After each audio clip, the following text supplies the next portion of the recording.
Subhanallah bihamdihi subhanallahil azim. Subhanallah bihamdihi subhanallahil azim. Subhanallah bihamdihi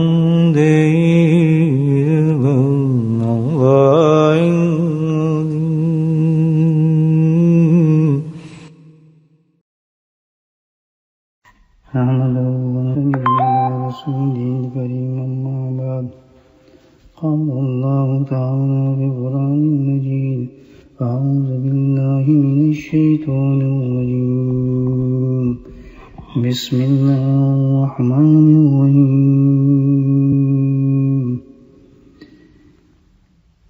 قال الله تعالى في القرآن المجيد أعوذ بالله من الشيطان الرجيم بسم الله الرحمن الرحيم إن الله وملائكته يصلون على النبي يا أيها الذين آمنوا صلوا عليه وسلموا تسليما اللهم صل على سيدنا ومولانا محمد معدن الجود والكرم اللهم صل على سيدنا ومولانا محمد وعليه الفضل والمر اللهم صل على سيدنا ومولانا محمد وآله وصحبه وبارك وسلم أما بعد.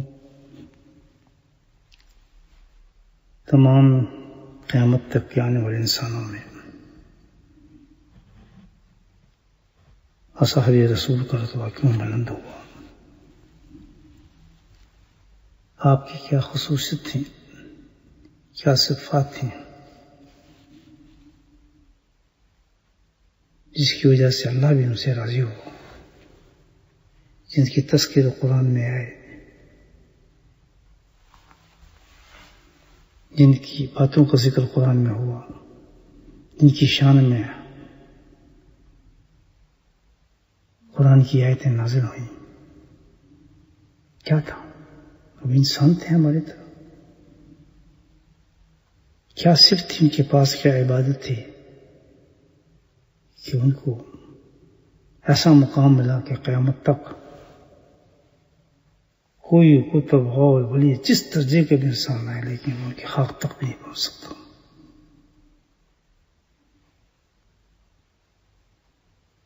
وہ صحابی جس نے ایک لمحہ بھی نبی کریم صلی اللہ علیہ وسلم کی صحبت میں آپ کے چہرے مبارک پر ایمان کے ساتھ نظر رکھتے ہوئے گزار دیا، اس کو اجرت پر اللہ تعالیٰ نے عطا فرما دیا. وہ صفت جو تھی کیا تھی ان میں؟ کون سی ایسی عبادت تھی جس کے ساتھ اللہ نے ان کو پسند فرمایا؟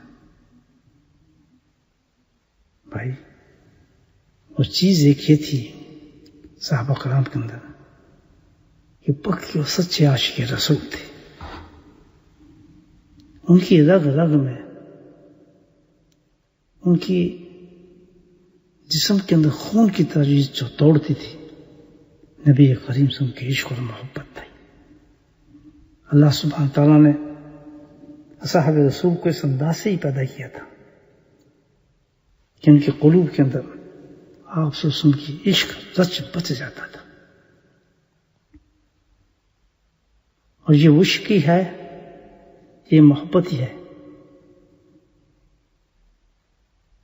یہ وحنان عشق کہ آپ نبی کریم صلی اللہ علیہ وسلم کی ایک ایک ادا پر، ایک ایک ادا پر ہر صحابی مرتا تھا. آپ کی مسکراہٹ ہو، آپ کا غم ہو، آپ کا غصہ ہو، آپ کا چلنا ہو، آپ کا بیٹھنا ہو، آپ کا سونا ہو، گویا کہ آپ کی ایک جنبش بھی ان کے لیے اتنی قیمتی تھی کہ اس سے بھی ان کو عشق ہو جاتا تھا. اور چھوٹا موٹا عشق نہیں، ان کی عشق کا یہ عظمت ہے کہ آج بخاری آپ کے سامنے موجود ہے. بھائی ساری بخاری میں وہی ادائیں ہیں جو صحابہ کرام نے الحمدللہ اپنے سینوں کے اندر محفوظ کی، اور قیامت تک الحمدللہ وہ ادائیں آپ کی پہنچائیں گے. امام بخاری نے کوئی خاص چیز تو نہیں اور کی، آپ سے اس میں ساری ادائیں ہیں، اس میں سارے طریقے ہیں. کیسے سوتے تھے، کیسے کپڑے پہنتے تھے، کس قسم کا کپڑا آپ کو پسند تھا، کیا کھانا پسند تھا، کس وقت استراحت فرماتے تھے، مسکراہٹ کیسی تھی آپ کی، ہنستے ہوئے آپ کے دندان شریف کیسے لگتے تھے، آپ کے چہرے پر مسکراہٹ کیسے جاتی تھی، آپ کا امام شریف کیسے تھا، کس طریقے سے شملہ پیچھے جاتا تھا، کس موقع پہ آخر جاتا تھا، کس وقت کیسے رنگ کا آپ نے لباس پہنا، یہ پوری بخاری ہے. یہ بخاری کیا ہے؟ یہ یادگار عشق صاحب ہے. جیسے کسی محبوب کی یاد میں کوئی کتاب لکھ دیتا ہے تو یہ بخاری جو ہے ساری وہ کتاب ہے جو سارے سلوک کا عشق کی یادگار ہے. یہ ہمارا عشق کہ آج تم ان کی اداؤں کو دیکھو ہم نے کس طرح محفوظ کیا. یہ وہی کر سکتا ہے جس کے دل میں عشق ہو، محبت ہو. ہمیں کون بھائی کسی کی بات کو یاد رکھتا ہے؟ ایک دنیا کا عاشق ہوتا ہے اپنے کسی سے محبوب جسے وہ پیار کرتا ہے، زندگی بھر کی باتوں کو یاد کرتا رہتا ہے. بوڑھا بھی ہو جائے تو کہتا ہے یہ آیا جی فلاں تو فلاں، اس کی ہر بتا اس کو یاد ہوتی ہے. یہ کیا ہے شاعر؟ یہ شاعر کیا لوگ ہیں جو اپنی محبوبوں کی تعریفیں کرتے ہیں، کبھی زلف کی تعریف، کبھی آنکھ کی تعریف، کبھی مسکرانے کی. تو یہ تو کچھ بھی نہیں بھائی. عشق تو یہ ہے صحابہ کرام کا. اور ایسا عشق آپ کے دعاؤں سے، ایسا عشق کہ اللہ سبحانہ تعالیٰ نے اس کی گواہی دی ہے قرآن میں. اللہ نے بھی گواہی دی ان کے عشق پر. سبحان اللہ. تو کس طرح پر اللہ کے صحابہ نے نبی بن کے اداؤں سے اور چیزوں سے محبت کی کہ جو آج ہم دیکھتے ہیں.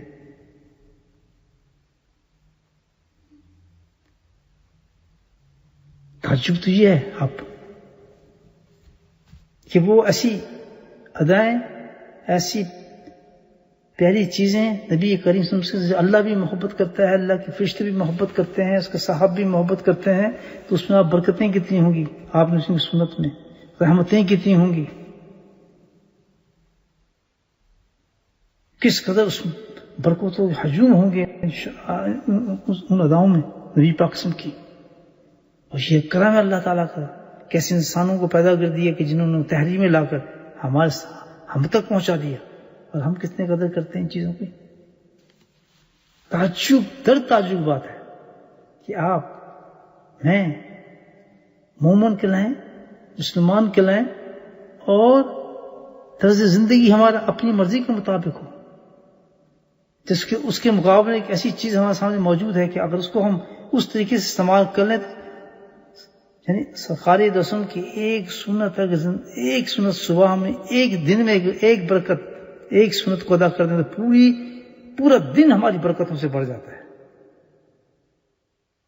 اتنی برکت ہے نبی کی ایک سنت کے اندر کہ اس کی نور سے، اس کی برکتوں سے پورا دن نور ہو جاتا ہے. انسان صبح اٹھتے بھی انسان ایک نبی کی سنت کے طریقے پر اس سنت کے طریقے کو استعمال کر لے.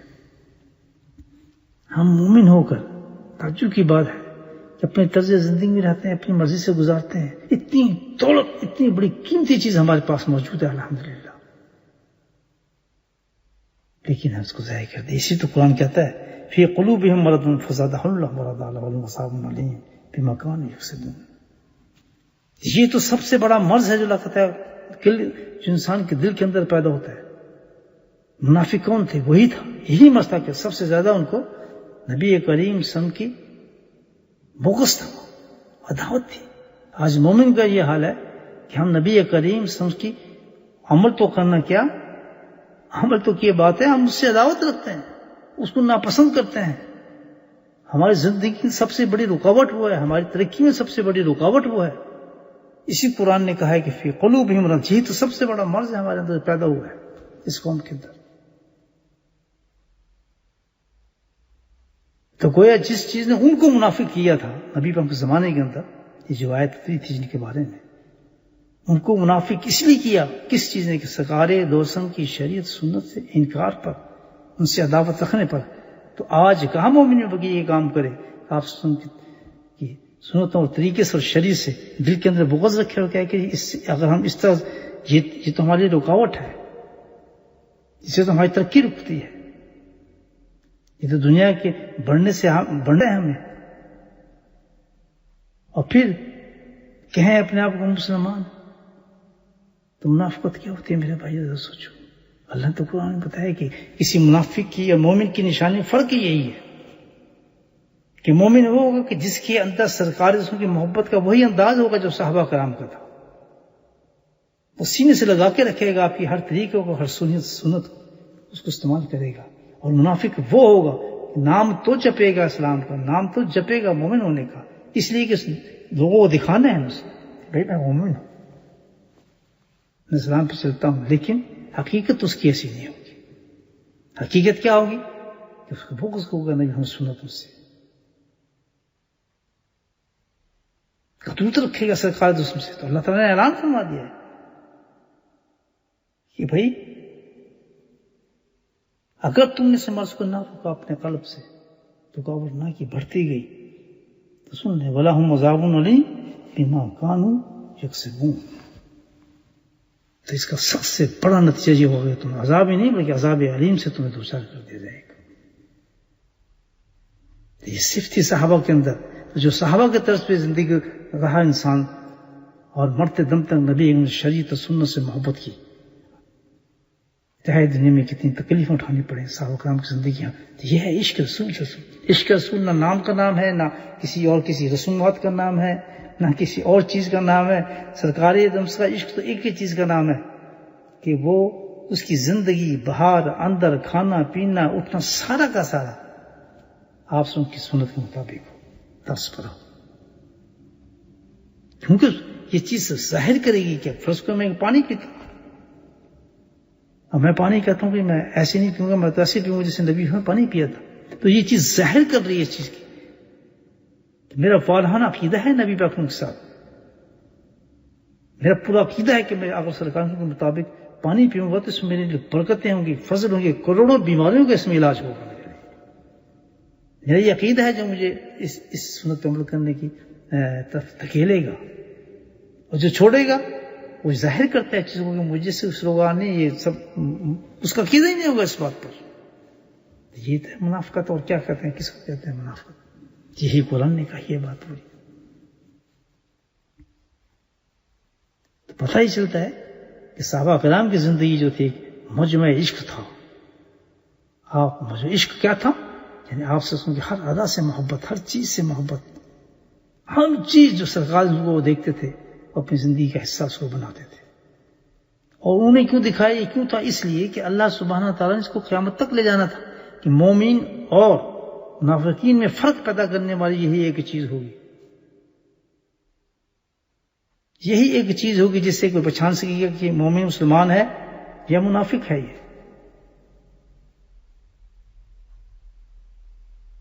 یہی ایک چیز ہوگی جس سے انسان کو پہچانا جا سکے گا، قیامت تک یہ پیمانہ ہوگا جس انسان کو پہچان سکے گا۔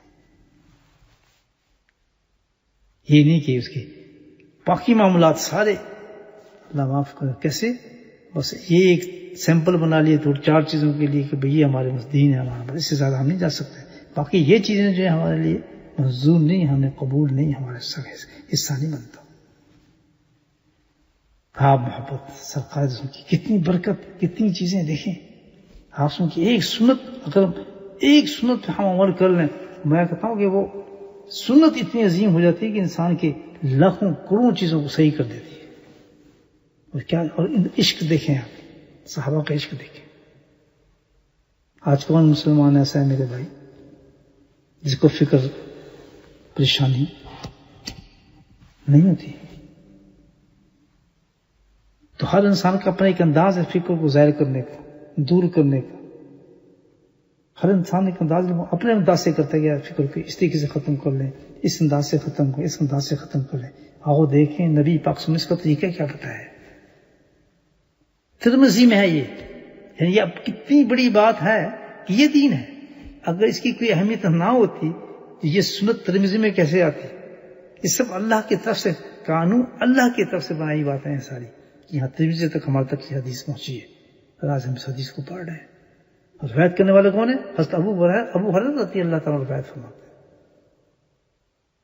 ہیں. یہ کتنا بڑا عاشق ہوں گے ابو ہریرہ رضی اللہ تعالیٰ، مجھے بتائیں آپ، کہ جس نے ایک چیز نبی ایک سنت سے پوری امت کو سرشار کر دیا الحمدللہ، کہ فکر اور غم کا علاج ہمارے سامنے پیش کر دیا. کیوں کہ ہمارے ایمان ہے کہ مومن کا ایمان یہ ہوتا ہے کہ سرکار نے جو طریقہ بتا دیا، جو جس طریقے سے آپ نے فکر کو زائل کیا، فکر کو ختم کیا، اس سے عظیم و بڑا طریقہ کوئی دنیا پیدا کر ہی نہیں سکتی، قیامت تک آ ہی نہیں سکتا.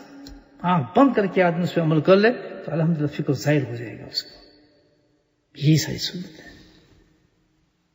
ابو ہریرہ رضی اللہ فرماتے ہیں کہ نبی نے فرمایا، اب سرکار نے اس ادا کو انہوں نے نوٹ کیا کہ میرے آقا کیا کرتے ہیں کہ جس فکر آپ پر، فکر کی کوئی بات ہوتی ہے آپ پر، فکر کا کوئی مقام ہوتا ہے، نبی کہ آپ کی ہر چیز اللہ نے کر کے دکھائی، خوشی غم ہر چیز، اور اس کو کیسے ادا کیا وہی اس میں راج ہوتا ہے. تو ابو ہریرہ فرماتے ہیں کہ نبی خان کو جب فکر مند ہوتے تھے، اب یہ ترمذی ہے، تو آپ ایک فعل کیا کرتے تھے. اب ان کا پورا یقین ہے پورے صحابہ کا، یہ جو فعل نبی نے فکر کے موقع پہ کیا، بڑے سے بڑے فکر کو ختم کر دے گا. آئیں اس سنت میں آپ کو بتاتا ہوں، دل میں وعدہ کریں کہ نبی ہم سنت اور شریعت سے ہمیں اتنی محبت ہوگی، ہر کام ہمارا سرکار کی سنت اور شریعت کے مطابق زندگی میں آ جائے، تب جا کے ہمارے دل سے نفاق اور مرض نکلے گا جو اللہ قرآن نے ہمیں بتایا. فی قلوبہم مرض، اللہ، وہ لوگ تھے جن کے دلوں کے اندر روگ لگے ہوئے تھے نبی ہم کی دشمنی کے، نعت کے، جو آپ کی شریعت اور سنتوں سے نفرت کرتے تھے. اللہ سبحانہ تعالیٰ ہمیں اس سے بچائے، پوری امت کو بچائے کہ ہماری ایسی زندگی ہو کہ جس کے اندر ہمارے دوغلے پن ہو، کہ ہم ادھر نعرہ تو یا رسول اللہ کا مارے، نبی قسم کا مارے، اور حال یہ ہو ہمارا کہ آپ ہی سے ہم بغض رکھیں، آپ ہی کی شریعت اور سنت سے ہم پسند نہ کریں، اور اس کو ناگوار سمجھیں اپنی زندگی کے اندر، اس کو اہمیت نہ ہو. تو فرمایا ابو ہریرہ رضی فرماتے ہیں کہ نبی کا یہ انداز مبارک تھا کہ جب آپ فکر مند ہوتے تھے تو آپ ایک فعل فرماتے تھے، وہ کیا کہ آپ آسمان کی طرف سر اٹھا کر ہلکا سا یا جنبش تک دیکھتے تھے، کہ سرکار آسمان کی طرف سر اٹھاتے تھے اور فکر ادا فرماتے تھے. وہ کیا؟ سبحان اللہ العظیم، سبحان اللہ بحمدہ، سبحان اللہ. اس ادا کا آج یہاں تک ہم تک پہنچ گیا، کیونکہ ترمذی میں بند کیا. ابو ہریرہ نے بتایا، کس نے بتایا؟ اس نے بتایا. آخر پہنچتے پہنچتے ایک محدث کے پاس پہنچا، اس میں ترمذی شریف میں اس میں بند کر دیا. تو اس کو چھوڑ کے ہم غیروں کی اداؤں کو لیں، فکر دور کرنے کے لیے کتنی چیزیں ہم کرتے ہیں مجھے بتائیں. یہ گولی، وہ ڈپریشن، یہ فلاں، یہ چیز، وہ چیز، اور پھر جو شیطانی معاملات ہیں فکر دور کرنے کو تو الگ ہی آپ دیکھ لیں. اور ہم امتی نبی پاکسم کے میرے بھائیوں، بہت پیارا طریقہ بتایا ہے کہ جب کبھی فکر مند ہو، آدمی پریشانی ہو، تو ہلکا سا سر اٹھائے آسمان کی طرف اور یہ کلمہ پڑھ دے، سبحان اللہ العظیم، سبحان اللہ. کیا ہوگا اس سے؟ ایک سنت آپ نے ادا کی، اور غم دور کرنے کے لیے فکر دور. پہلی چیز تو یہ کہ غم ختم ہی ہوگا الحمدللہ، اللہ کے فضل سے سکون آئے گا. اس کے بعد اس ادا کو اس سرکار ادا کو آپ نے ادا کیا، اس سنت کو آپ کے طریقے کی آپ محبت کے ساتھ آپ نے اس ادا کو پسند کیا، تو اللہ تعالیٰ فرمائیں گے اس نے میرے محبوب کے ادا کو پسند کیا تو میں بھی اس کو محبوب بنا لیتا ہوں. اللہ کے دربار میں آپ محبوب بن جائیں گے. ایک سنت کی بتا رہا ہوں آپ کو. سرکار کا وعدہ ہے کہ جو ایسے دور میں جب فساد کا زمانہ ہوگا اس سنت ادا نہیں کریں گے، میں اس کو 100 شہیدوں کا ثواب دے دوں گا. ایک سنت پہ 100 شہیدوں کا ثواب، اللہ کی محبوبیت کا ثواب. اور پھر اور دیکھیے نبی محمد کہ جب کوئی بھی شخص کسی وقت میری سنت سے راج کرتا ہے، میری سنت کے طریقے پہ چلتا ہے، تو اللہ کے نبی فرماتے ہیں وہ شخص میرا محبوب بن جاتا ہے. اللہ کا محبوب بن گیا، اللہ کے حبیب کا محبوب بن گیا اور سواؤں میں 100 شہیدوں کو 100 عطا کر لیا، اور جس فرض کے لیے آپ نے پڑھا وہ مرض بھی اللہ تعالیٰ نے دور کر دیا، اور اس کے بعد سنت کی برکتیں، سنت رحمتیں، سنتوں کے نور، پورا دل آپ کا روشن ہو گیا۔ اللہ پاک نبی کریم صلی اللہ علیہ وسلم کے ہمیں سنتوں پہ عمل کرنے والا بنایا۔ یہ تو ایک مومن کی جان ہونی چاہیے بھائی، یہ جان ہوگی، اگر یہ نہیں ہوگی پھر قرآن پڑھ کے دیکھ لیں آپ، فی قلوبہم مرض فزادہم اللہ مرضا ولہم عذاب علیم بما کانوا یکسبون۔ وہ لوگ جو نبی کی شریعت اور سنت میں نہیں چلتے، اللہ نے کو کیا فرمایا؟ جھوٹے ہیں، اور ان کے لیے ایک بہت بڑا ایک عذاب علیم میں تیار کیا ہوا ہے۔ اللہ پاک یہ چھوٹی زندگی سے ہم بچائے، جس زندگی میں نبی محمد طریقہ اور سنت نہ ہو۔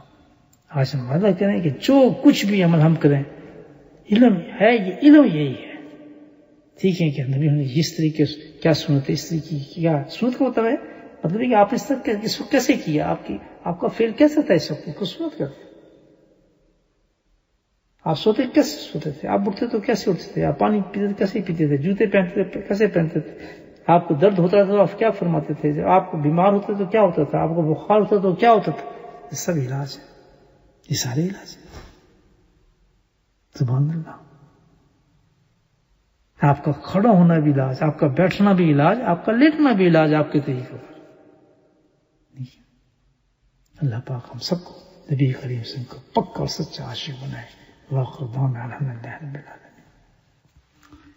بسم اللہ الرحمن الرحیم، الصلاۃ والسلام علی سید المرسلین، شفیع المرسلین، الحبیب الامین، اللہم صلی علی سیدنا مولانا محمد النبی الأمی وأزواجہ أمهات المؤمنين وذريته وعباده كما صليت على إبراهيم إنك حميد مجيد وسلم تسليما دائما أبدا كثيرا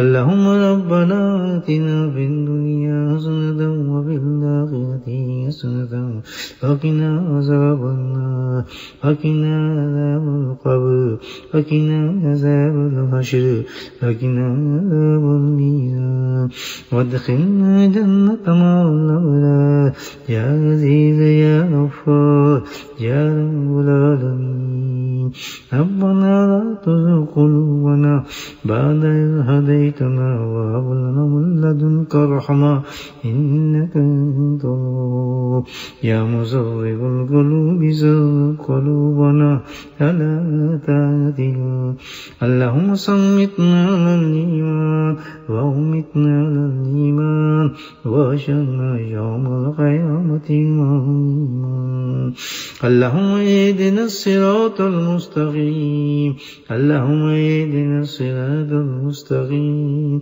اللهم اهدنا الصراط المستقيم اللهم استعملنا بسنته ونفعنا بمحبته وأجرنا بزمرته يا كريم يا قاضي الحاجات اقض حاجاتنا يا دافع البليات ادفع بلياتنا يا شافي الأمراض اشفى أمراضنا يا شافي الأمراض اشفى أمراضنا يا شافي الأمراض اشفى أمراضنا اللهم عافنا في بدني اللهم عافنا في سمعي اللهم عافنا في بصري لا إله إلا أنت ربنا هب لنا من أزواجنا وذرياتنا آتنا قرة أعين واجعلنا للمتقين إماما اللهم رب ارحمهما كما ربياني صغيرا اللهم اغفر لنا ولوالدينا وأستاذينا ومشايخنا وجميع المؤمنين والمؤمنات والمسلمين والمسلمات الأحياء منهم والأموات برحمتك يا أرحم الراحمين سبحان ربك رب العزة عما يصفون